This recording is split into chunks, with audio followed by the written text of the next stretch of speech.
Hello YouTube and welcome back to my channel. I have been wanting to talk about this for quite some time, and I realized when I was getting ready for this video that I actually haven't shared anything really about this topic on my channel, on my YouTube channel. I've talked about this a lot on my Instagram, I've talked a lot about this on my TikTok, but I haven't really spoken of this subject matter on my YouTube, which I thought was really weird. So it was due time, and you guys made that very known when I posted a poll over on my community page. There's so much. There's literally so much I want to say. So we're just going to dive right in because I don't want this to end up being like a 30-minute video.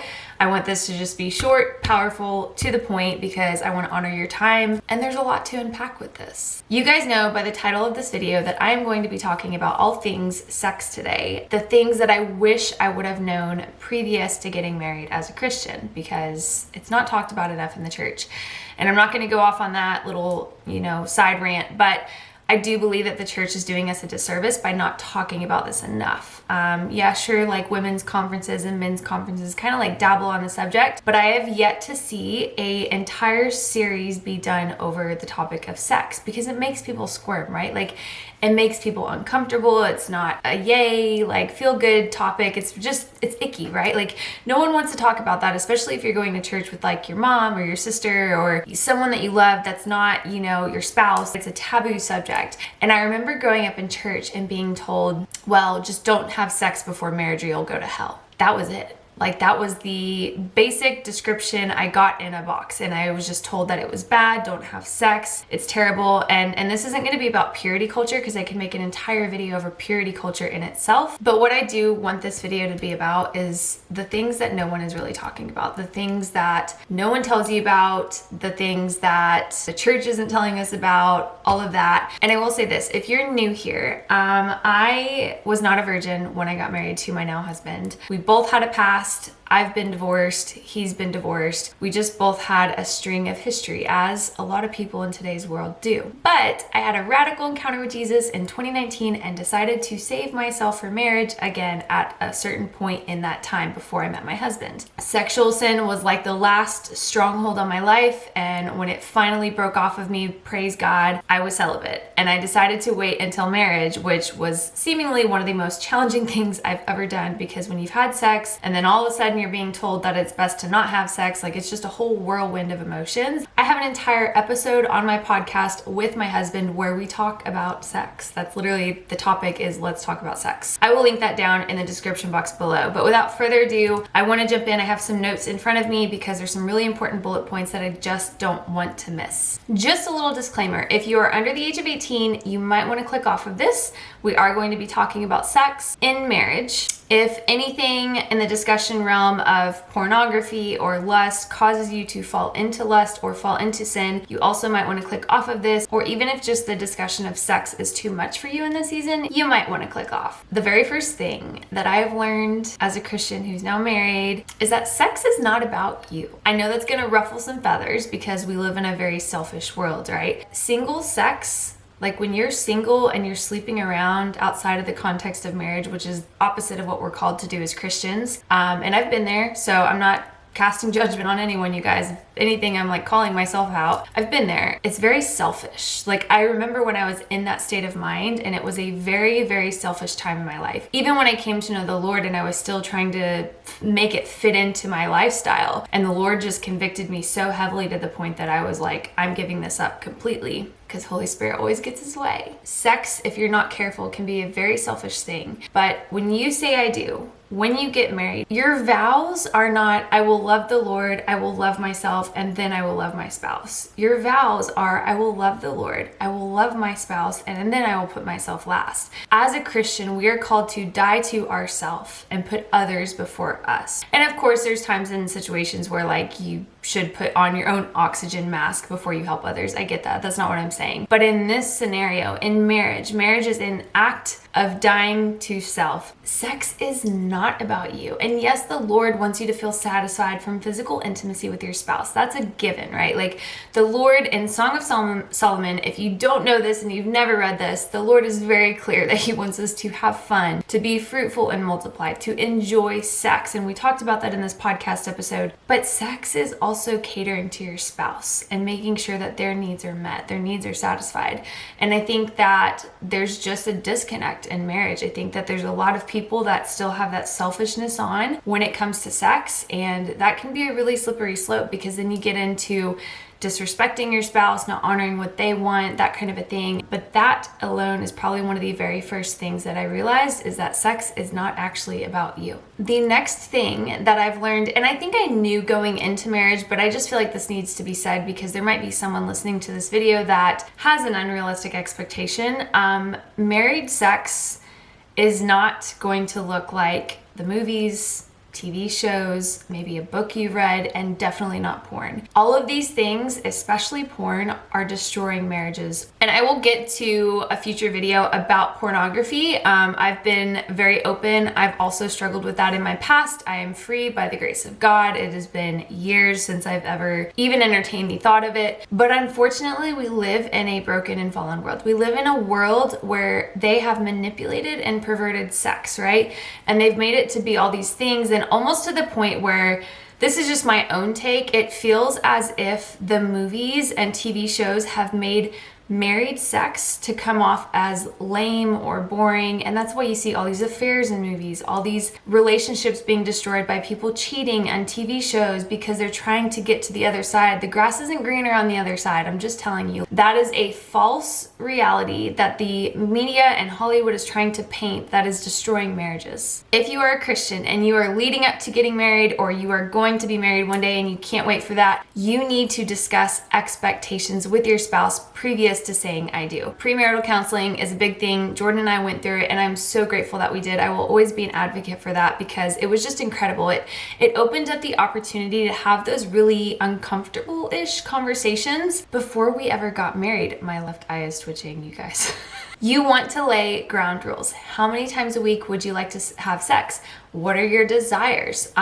It's okay because you guys are gonna have different sex drives. No two people are going to have the same exact sex drive. It's hormones, it's things, it's fluctuations, that's okay. But go into that marriage and making sure that those expectations are laid out on the table. It's a really simple conversation to have. I know it can be uncomfortable, especially if you're waiting for marriage, which I hope you are. It can just be awkward, right? Because you've never been behind closed doors together. So like then you are talking about some of the most vulnerable things of like how many times a week you wanna have sex. And the last thing I'll say about that is not placing expectations from a previous experience onto your spouse. That is not fair to them at all. If you come with a past, it's not fair to put any past experiences that you have onto your spouse, because again, married sex is not single sex. My next thing that I've learned, and I wish I would have known about sex, is that sex is going to change with different seasons of life. I think this is something that we all hear about, but then like when we're getting married or when we're like engaged and you know, we're just like so excited and we're like, life's gonna be amazing after we say I do and the wedding night and all the things. I think we're like, oh no, well like it's gonna be like that for everyone but me. Like we're gonna be fine. It's not gonna, our sex life is never gonna be affected by life's circumstances, right? But there will be ebbs and flows, and that is okay. That is totally normal. It is totally healthy. A really good example is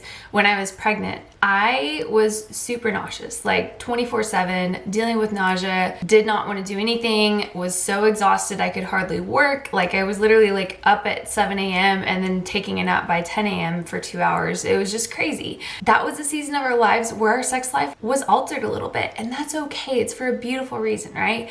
Same thing with kids. We obviously do not have any biological kids of our own, but we are foster parents and we've had 2 babies in our home at 2 different times. And I can say that it changes everything. You're exhausted, you're fatigued, you're not sleeping, you've got spit up on you, there's diapers everywhere, there's baby bottles everywhere. You're just trying to get through another day. And so for you to think that everything is just gonna be sunshine and rainbows all the time, that's not realistic. There's gonna be ebbs and flows, and that's totally normal. It doesn't mean that you don't desire each other. It doesn't mean that there's a lack of desire for your spouse or vice versa. It just means that life is challenging sometimes and y'all are exhausted. For me, when I was pregnant, one thing that I did was, I remember specifically one night grabbing Jordan's shoulders and I looked at him and I was like, baby, I love you. My desire for you has not changed one bit. I'm just so exhausted and so nauseous. And I promise we're gonna get through this. And he was like, yeah, I know. And it just giving him those words of affirmation were so good. If that's you and you're in that situation, just have that conversation with your spouse. Tell them how much you love them. Remind them that you still desire them. Remind them that they are still the one, the apple of your eye, because hearing those words of affirmation can really be a game changer. The next thing that I've learned that I wish I would have known about sex before marriage, because again, single sex is selfish. It's just different, right? Like when you're in a marriage, you are seeing that person at their worst, at their best. You're seeing them 24/7. Whereas when you're single, you're just seeing a person and their best state, right? Like when they want to be around you. Intimacy actually starts well before the bedroom. You cannot just show up and expect to have sex. Sure, yeah, that happens like maybe the first few months of marriage, but then life hits and you're busy with work, this, that. There's stresses in life, there's things that come up. Intimacy starts before the bedroom. We as women want to feel desired. We want to feel pursued. We want to feel swooned, right? Like we want to feel like his prize. We want him to want to pursue us. And men want to be validated. They want to be seen. They want to be told that they're proud of. They want to feel macho, like hoorah, like that's just what men want, right? They are the pursuers and we are the pursuit. That starts before y'all have sex at night. Like that starts in the morning. It starts hours before. Women want to be complimented. Women want to be seen and heard and loved, and men want to just feel appreciated and all the things, right? Women do not just want physical touch during physical intimacy. I mean, maybe some do, because maybe some don't like physical touch. For me, one of my love languages is physical touch. I want my hand held. I want his hand on my back. I want the forehead kisses, all the cute little things. That stuff prepares you for the bedroom. The next thing I've learned, and this is a big one, it's that sex needs to be a priority. The enemy is going to come after your sex life. Like if the enemy cannot get you to stumble and fall with porn or lust or having wandering eyes or having a private conversation with the opposite sex that you shouldn't be having, whether it's through text message or in person, if the enemy cannot get you to stumble with any of those things, he's going to come after your sex life because it's going to put tension in your marriage. You have to be mindful of this. He will send distractions, he will send busyness, he will send crazy work schedule, he will send all the things. You have to be mindful of that. You have to be mindful of making sex a priority. My next point, communication, communication, communication. Girls, you have to be able to tell your husband what does feel good and what doesn't feel good. If something doesn't feel right, if it feels off, you need to be able to voice that. You need to be able to speak up. And on the flip side of that, he needs to be able to provide that emotionally safe place to have those conversations. Are those conversations going to be awkward? Yes. Are they going to be uncomfortable? Probably. But I promise you, you're going to be so grateful that you did. You're going to be thankful. You are going to look back and be like, wow, I'm so glad that I brought that up to my husband. And that leads me into one of my last points. It takes work to have a healthy sex life with your husband, with your spouse. You are not going to just enter into a marriage, even if you're like two incredibly healthy people, you're not going to just waltz into marriage and boom, have a healthy sex life. Like you are going to have to take time to learn each other, to discover each other, and that's okay. That's part of the process that God intended husband and wife to have. It's going to take work. It's going to take laying down your own expectations. We talked about that. Prioritizing sex, making sure that you're putting your spouse before all the other XYZs that you have to get done that day. Communicating and playing up to the moment. Like it is not just boom, let's have sex. It's leading up to the moment. How are you treating your spouse? How are you speaking to your spouse? Are you complimenting them? Like this is just an example, but as for me, my husband will hear the most compliments every day from his wife. Ain't no one else trying to out-compliment me. Sex is not going to be perfect as soon as you say I do. Is it going to be fun? Yeah, absolutely. Like our honeymoon, you guys, I have zero zero complaints about our honeymoon. Literally one of the best weeks of our lives. It was so amazing. Anything worth having in life is going to take effort. That sounds so cliche, but it's literally so true. Because sex is not just physical intimacy. It's emotional intimacy, it's spiritual intimacy, it's emotional safety, it's all the things, right? Like you need to be able to have that safe space for you to be able to want to have a healthy sex life. That is all for this topic. If you guys want to see more of these, more videos, maybe more informative sit down, like this is what I've learned videos from a biblical perspective, because again, there's nowhere in the Bible that encourages sex before marriage. But if you guys want more of these, let me know in the comments below or give this a like. That helps me know what you guys want to see. As always, thank you all so much for stopping in on today's video, and I will see you guys in the next vlog. Bye.